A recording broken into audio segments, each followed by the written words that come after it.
Hey guys, welcome back to the channel. We're going to do another reaction now, but this is the first one for this year. I've done a couple last year to see if they would be okay and stayed up and that there, and tried obviously contacting the people themselves. Never really heard back from them though.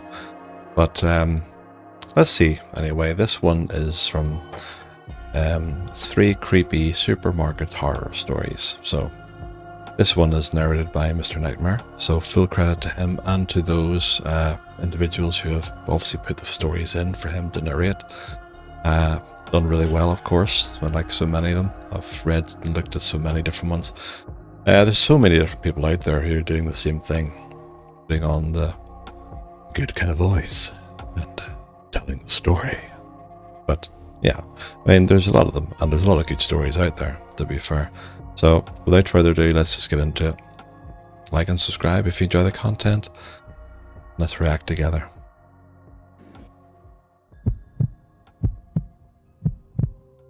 I'm a mother of 3, and so our grocery bills are quite high. My husband works at a tech company, and I currently stay at home raising the kids, who are 10, 7, and 3. I go food shopping at least twice a week, and I usually go to the King Cullen near our house, though I sometimes go to the nearby Target as well. Those are 2 of a very small list of grocery stores in our quiet town. To give as much context as possible, we're an Italian family and I'm currently 40 years old. This happened not even a year ago when I was 39. I was running behind on shopping one day, so I went much later than usual. The King Cullen by us closes at 10, and it was definitely past 9 o'clock already, so I hurried over to the store with my flyers and coupons. The kids were complaining about a lack of food in the house, so I had to get a quick grocery run in. Most days I'd have to go shopping with my 3-year-old daughter Haley. Since it was late and my husband was home from work at this time, for once I was able to go shopping alone, which I consider a luxury. I got to the King Cullen, which was pretty void of people at this hour since it would soon be closing. I grabbed a cart and quickly started doing my laps down the aisles and grabbing whatever was on my list and whatever was on sale. I was in the cereal aisle when I got a tap on my shoulder, which startled me. I turned and saw a very tan man about my height with a baseball cap on, a black goatee, and a red zipper-up hoodie and jeans on. He laughed and apologized for startling me, and said that he'd been looking everywhere for a specific bag of chips that was in my cart, and he asked where I found them. I politely told him the aisle, and he said he checked but couldn't find it. So I actually led him exactly to where I found the chips. He thanked me with his awful breath, and I smiled and was about to walk back to my cart, but then he started making pointless conversation with me about why he liked those chips so much. Something silly like the ingredients or a lack of a specific ingredient. I kept trying to make it obvious that I was inching my way back to my cart. He wouldn't get the hint though. It was when he made a weird pause and then said, "Gosh, you're pretty," that I said thank you and that I had to get back to my shopping before they close. I went to my cart, but he followed me and kept talking to me. At this point, as politely as I could, I told him I really would just like to shop in peace. He finally seemed to get the hint and walked away, but for the rest of my time in the store that night, I kept seeing that man circling the aisles, and each time he walked past the aisle I was in, he'd slow down or even stop and just look down at me. I was getting increasingly uncomfortable and hurried up my shopping. When I was finally done, I went to the checkout, and as I emptied my cart, here comes Red Hoodie Guy with a whole 2 or 3 items, and he waits on line right behind me. He doesn't say a word anymore, but I felt It's creepy enough in itself just for fucking getting a follower in the store. his gaze even through the back of my head. When I was done checking out, I pushed my cart away, and the man called out, "Have a good night, ma'am," and I ignored it. As I was unloading my car, I noticed the Red Hoodie Guy in the parking lot, looking at me as he walked to his car. He got into a junky-looking Honda that must have been like 30 years old. He didn't turn the car on though, he just sat in it. I finally finished loading my car, and so I got inside, started it, and began driving out of the parking lot. I looked in my rearview mirror a few times, and I didn't see any headlights behind me, so I felt safe to drive home. It wasn't until I pulled into the driveway and looked to my left down the street that I realized there was a car with its headlights off driving slowly down the street approaching our house. It pulled to the curb a few houses down. It looked to be that Honda from the parking lot. I went inside the house and called my husband's name. He came downstairs looking concerned, and I told him I was followed home by a creep. He hurried outside to the stoop, but by this time the car was already gone. The following weekend, late at night when we were all in bed, we heard some shuffling around outside in the side yard. I shook my husband to go check what it was, and he went to slide the window open. He saw someone right below the window trying to open the side gate to the backyard, but after hearing the window slide open, the man looked up and started to run. My husband grabbed the baseball bat from under the bed and ran outside. When he came back a minute later, he said he saw the car speeding down the street and he tried to chase after it. He perfectly described the shitty Honda that the red hoodie guy was driving. It was undoubtedly him. We phoned the police, and given the late hour, a police officer arrived to our house in under 5 minutes. I described the man and his car the best I could, and that was that. He never returned to our house, not after seeing my angry husband chasing his car on foot with a bat. It still remains uncomfortable that a creep like that knows where I live, though.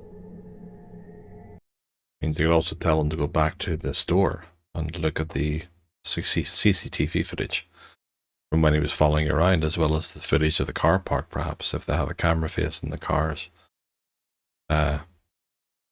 Keep an eye on them that way. But that was creepy. Let me know what you think.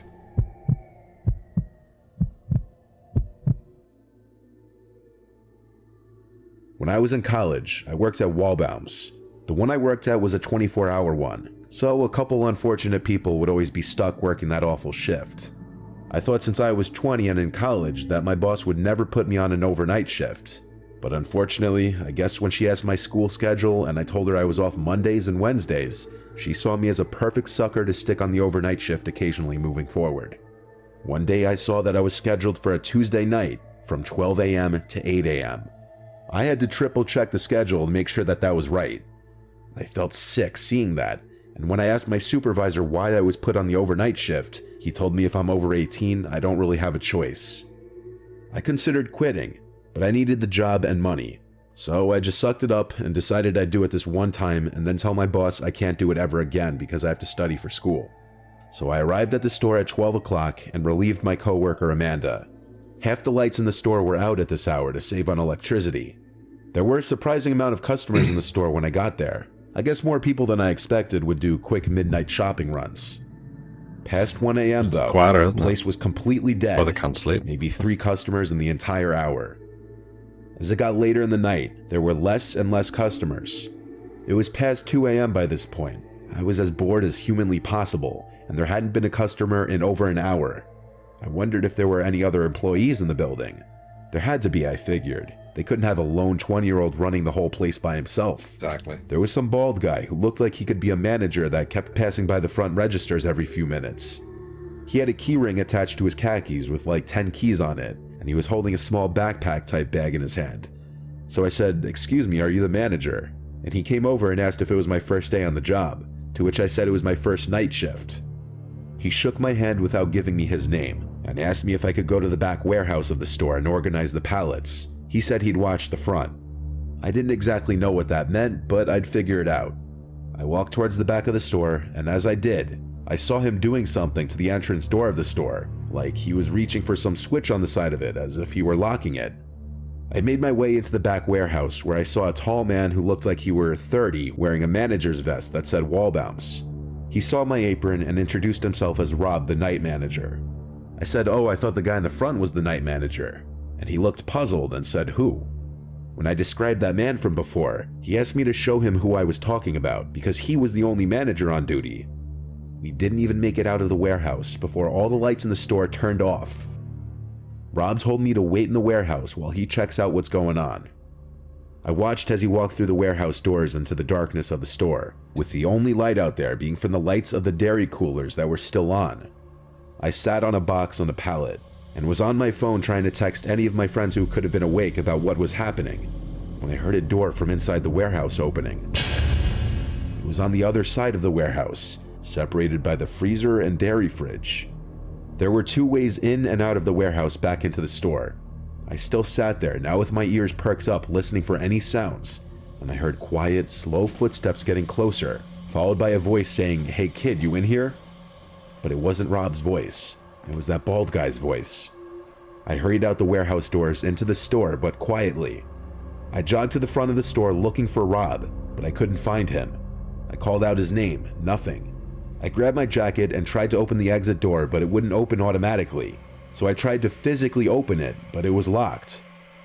I heard footsteps approaching from behind me, and I turned and almost screamed, but I realized it was Rob the manager.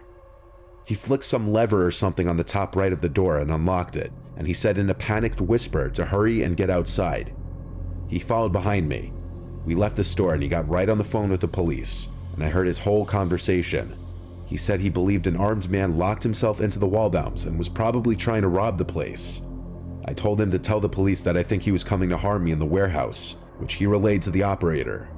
He told me I should go wait in my car or leave. I'm sure because he didn't want the store to be held liable for anything if something were to happen. I went and sat in my car and just watched for a little while, and within 10 minutes there were at least 4 police cars outside the store.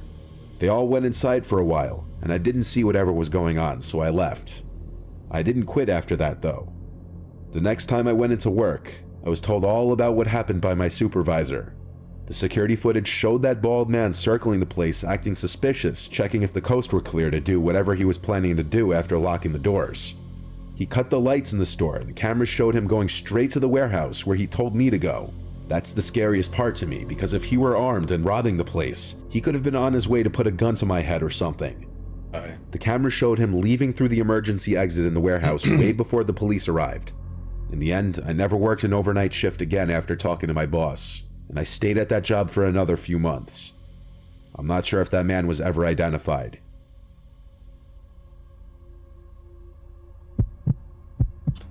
Last story.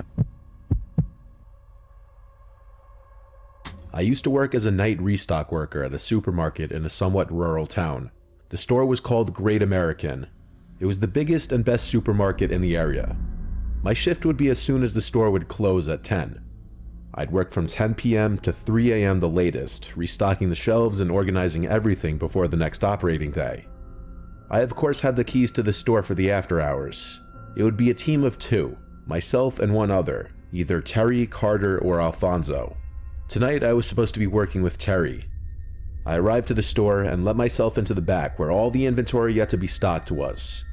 I started my work using the pallet jack to bring a whole pallet of boxes out to the shopping floor. I started with the bread and nuts aisle, rotating the older loaves in the front and putting the newer loaves in the back.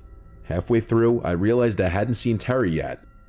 I walked to the back area of the store where the inventory was, where we'd leave our belongings. He wasn't back there yet. I left the back door cracked open with a door stopper for him when he would show up. So I went back to work for another half hour, and with still no sign of Terry, I once again went to the back of the store. He wasn't in there, but I noticed the back door was shut. I assumed that meant Terry was here somewhere. I went to open the back door and saw the door stopper was outside, which I thought was weird that he kicked it outside instead of bringing it in. I called Terry's name and it echoed through the room. He didn't call back, so I decided to call him. He picked up, sounding like he was in bed, and I asked him if he was at work. He said he wasn't coming in tonight because he was sick. Suddenly I got the chills.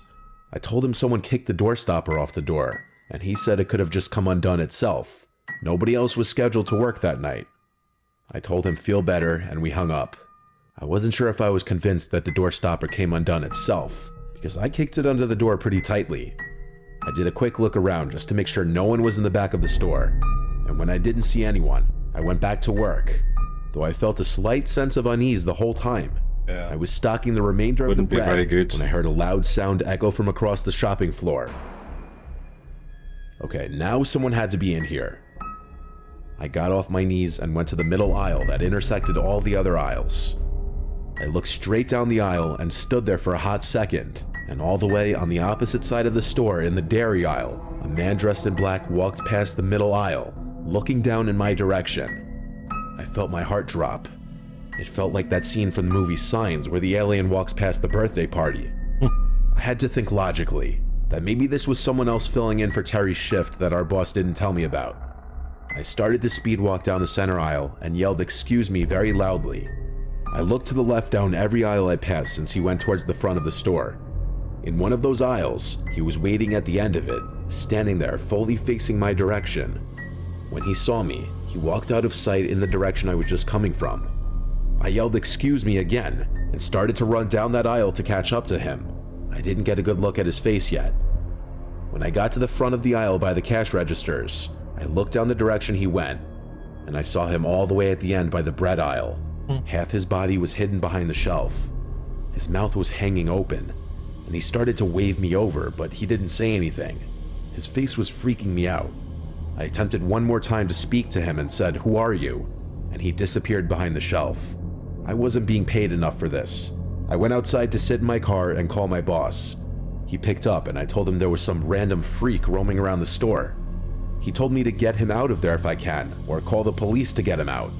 I was not going to attempt to physically remove a crazy person from the store, so I called 911. I waited in my car until a police car showed up. I greeted the officer and asked him to follow me inside. We walked around the place looking for the man, and we saw him at one of the aisles again, creepily standing there again as if playing a game. When the police officer commanded him to come here, he actually listened. He was put in handcuffs, and he was the strangest man I'd ever seen. He kept smiling and looking at me non-stop, licking his lips. Really creepy. He had huge bags under his eyes.